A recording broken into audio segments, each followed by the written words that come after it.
Hey, Andrea. Yes. What's the best job you ever had? The best job I've ever had is probably the job I'm doing right now. How about you?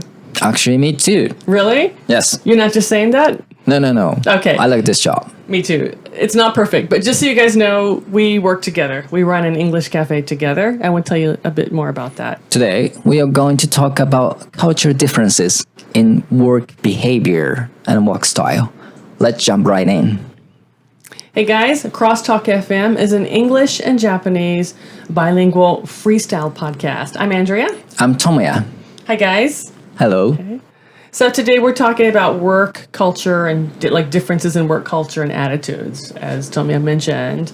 But we want to tell you a little bit about what we do together. So we do work together, and we've worked together for what? 2 years and a half? Yeah, 2 years and a half in this place, and then before that we worked together as freelancers, but only sometimes. Yes. Not every day. Yes. What were you doing at the time? I was started my freelance career as a graphic designer. And graphics. yeah. And then after for a while, I have started this cafe. Eika cafe. Okay, yeah. Yes. We decided to start that together, but before we even met, I think you were doing your own thing. Yes. And I was doing my own thing too. Obviously, I was teaching English in Japan, but also I was doing translation work and a little bit of interpreting and marketing with a friend of mine, a different business partner at the time. Yes. Yeah. So why is this the best job you've ever had? Difficult Why? questions. It is a difficult question actually to answer. Yeah. Oh, because it's really hard for me to work for a company Okay. Why? because I'm not really a good worker. I'm a difficult person. I have a difficult personality. Do you really? I don't think so. You know, I don't think so. that's one of the reasons I have started my own career as a freelancer. Okay. That's interesting that you say that because of all the people I've ever worked with, I'd think you don't have a difficult personality. You're quite easygoing, actually.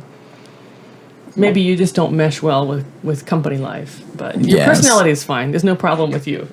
Thank you. Yeah. So how about you, Andrea-san? Why you think this job is the best? I'm not saying it's perfect. It has its difficulties, and it does have its, I would say, negative points too. But of all of the jobs I've had, this job has quite a bit of freedom, and it's kind of a nice mix of like office and PC work, and then dealing with people. Which I like dealing with people. I like working with people, but too much is really, really exhausting. So this is a nice balance, and I get to use all the skills that I've learned up until now, mostly with this job. In general, what sorts of skill you needed Well, to work with Japanese people? It's different because my first job, I didn't need many skills. My Yes. first job, I just needed to speak English. I needed to have the ability to teach English and to Yes. be friendly with young people, with young, adolescent kids. I didn't necessarily need to speak Japanese. And I didn't really need any teaching experience, but I needed to have the ability to teach. So, but, after having come to Japan and worked in like various schools and various facilities and institutions, doing freelance, I've worked in a hospital, I've worked in private companies, like the skill set you need for each job is a little bit different, of course. But in general, I would say to work in Japan, you need a high level of Japanese language. Like if you're going to work in a Japanese company or a Japanese hospital or any kind of private facility, you definitely need high level of Japanese. And you have N1, right? I do have N1, which, if you don't know what that is, there's something called in English we say the Japanese proficiency test.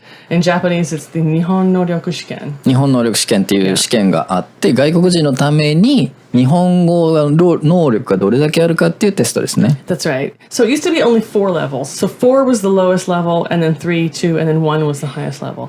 Now they've changed it as 5 levels. So 5 is the lowest, and 1 is the highest. And I did get 1. Wow. Amazing. Maybe luck. It might have been luck. I need to retake it again, but it might have been luck. Yeah. Yeah. So you have a quite high Japanese skill. I mean, it depends on what for. It depends on the level. For everyday English and for like basic work, it's plenty. Yeah, it's enough. Yeah. So to get the decent job, you need to have decent Japanese skill. Yeah, you need to have language ability, but not just. I would say language ability is probably number one, but number two would be social skills.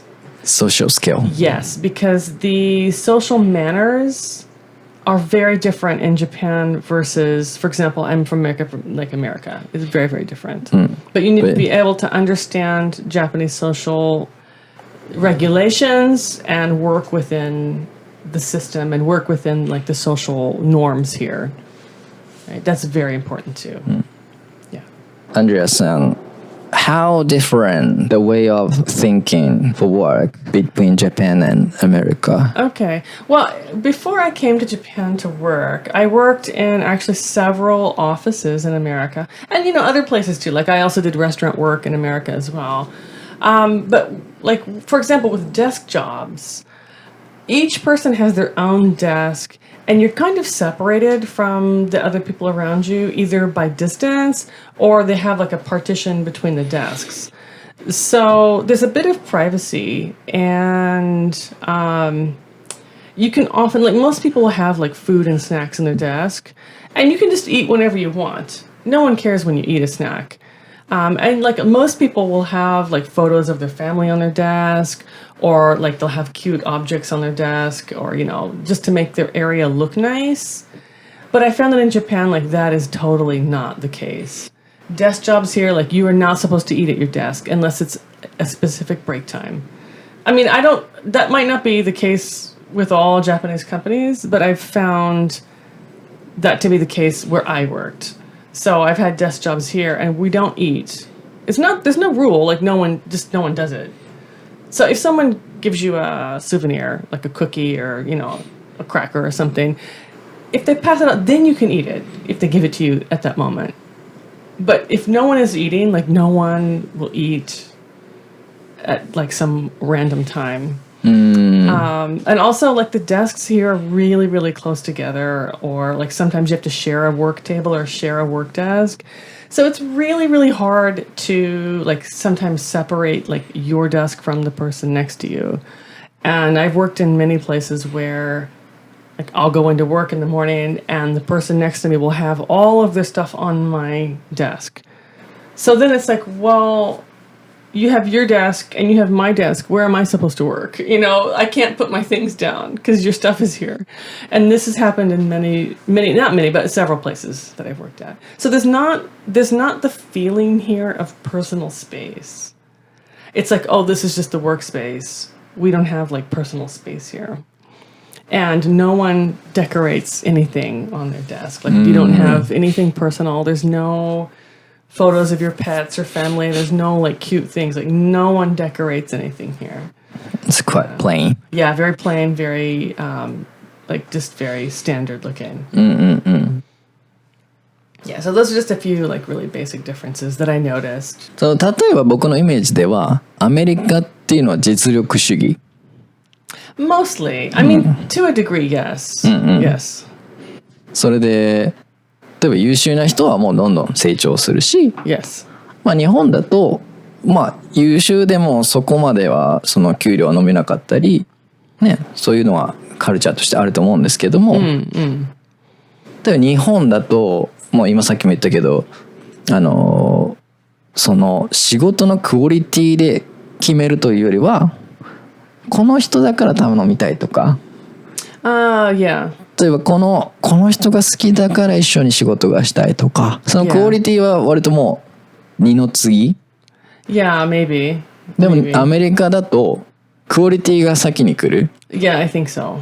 でそのクオリティに達していないといい関係でも仕事は頼まない。伸びない。絶対に上がらない。Yeah, that's definitely true. でそのいい仕事をするからいい関係になるみたいな、そういう関係性というか文化の違いがあるんじゃないかな。Yeah, actually, I agree. And that's actually quite a big thing because this is why, like in America, you can have, your manager or your boss could be much younger than you.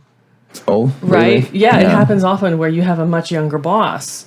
Wow. Because they do high quality work and they're very efficient. And so they've been promoted. But then, like, if you join the company later, you might be older. But just because you're older, it doesn't mean that you're above anyone else in rank. Yeah, it happens quite often. Oh. But you don't see that much in Japan. Usually the older employees are, higher ranking. Right. You would never see like a younger person in charge of an older person here. Not often.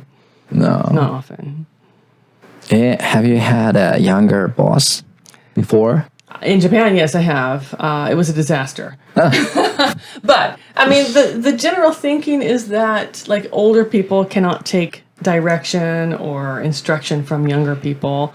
That wasn't the case with us.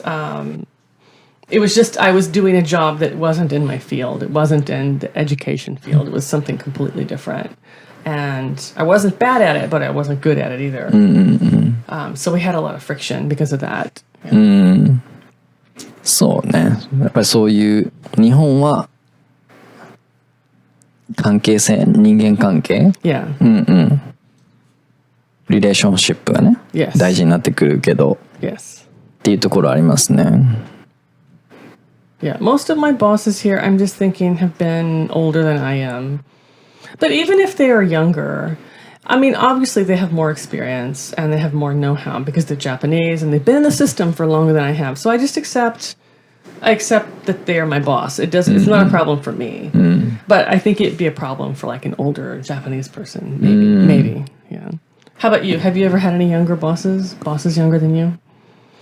I never had a younger boss than me. Okay. As I said, I have started my freelance career 5 years ago. Okay, yeah.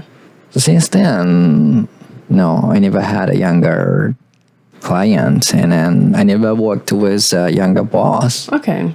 もう全然その若いボスとね上司と働くことはもしかしたら今後あるかもしれないけど、でもそのリスナーの人ももしかしたら外国に行ったら、若い人の下になる、maybe you might be under someone much younger than you. Yeah. You might be became a subordinate for a younger boss. Yeah. But that's the way it is in most Western countries. Is it's based on merit, not on age. It's based on merit and ability. Yeah. So also, like, I want to jump back because you were talking about relationship building, and one of the things that we talked about when I was coming to Japan, before I came to Japan, is the importance of human relationships here, and the fact that we should develop human relationships outside of the office or outside of the workplace. You mean Japan? Yeah. So like in America, we go to work, we do our job. If we get along, great. If we don't, that's fine. We do our job, we go home, mostly. But like in Japan, people get together outside of work often, I think. And have like parties or sayonara parties or, welcome parties or, some kind of dinner party with drinking involved. Yeah. Yeah, it happens a lot more in Japan than in America. Yeah, you know what it's called? We call it nominication. Communication. Yeah, I've heard that before. Yeah. And so we were told when we were coming over, like, if you get invited to that kind of dinner party, you should go because that's where you make all your best, human connections at those parties. And then, people will like you better at work. You'll have an easier time. But, even if you don't drink, which I do, but you should go to the parties and, try to get along with people. Yeah, but we don't really have that in America. Like, if we have a big company, we work together, like, we might go out as, like, a department or whatever, but it wouldn't be organized by the workplace. It'd be like, hey, you want to go out for a happy hour? Let's go have a beer. And it'd be like a couple of people. Would not be organized by the company, ever. Yeah. So that's one big difference, too, about human relations, too. I have talked about smoking before in the previous episode. Yeah. I used to smoke a little bit. Okay. And there's people who want to talk in a smoking room. In Australia? In Japan. In Japan, yeah. In Japan, it's a thing. 日本では喫煙室で会議が行われるみたいな文化 That's が。 so Japanese. Yeah, I can believe it. That's very Japanese. Yeah. Is it happening in America? I'm thinking. I mean, probably it does, but I don't think they would have meetings. I'm not a smoker, and I've never really smoked, so I don't really know. But I'm just thinking, like, a lot of companies are no smoking facilities. Like, you can't smoke anywhere in the building. And obviously, like, I worked at the library. The library is obviously a no smoking place because you'll burn the building down. Right. And a lot of restaurants are non-smoking. So when I worked in restaurants, you know, the customers have a smoking area, but the staff doesn't. So we have to go outside. But I don't smoke. But I think people would go outside and just chat. They wouldn't have meetings, but they would just be friendly and chat outside. Yeah. もう全然じゃあそのノミニケーションとかそういうのはないんですね、アメリカに。あんまりないかな。やっぱりもうすでに仕事場で仲良くなったら、じゃあ今日ハッピーアワーだから行こうかってちょっと行くけれど、よくはないし、本当に2、3人4人ぐらいまで。もう仕事は仕事で、Yeah. でそこでリレーションシップ関係性を作ると。Yeah. Okay. But most people, like, I don't think I ever went out with anyone I worked with in America. Like, we didn't go out to do anything. Like, I saw them at work. We got along at work. We weren't, like, really good friends or anything. And then we just go home. Like, your private is your private. Your work life is your work life. It's very, very separate. そうね。Yeah. Okay, so that wraps up our episode for today. However, we'd like to hear from our listeners. If you guys have a chance to work with an overseas company or to go overseas, what would you like to do? What kind of work would you like to do? And where would you like to go? Please drop us a message on any of our social media accounts. If you're watching on YouTube, please drop a line to us in the comments. Okay, that's all for this episode. If you like our podcast, be sure to subscribe to us. We're also on YouTube, as I just mentioned. You can find us at CrossTalk Eikaiwa. Catch our next episode. This is CrossTalk signing off, bringing you English your way every week. Keep listening and keep shining. Bye, guys.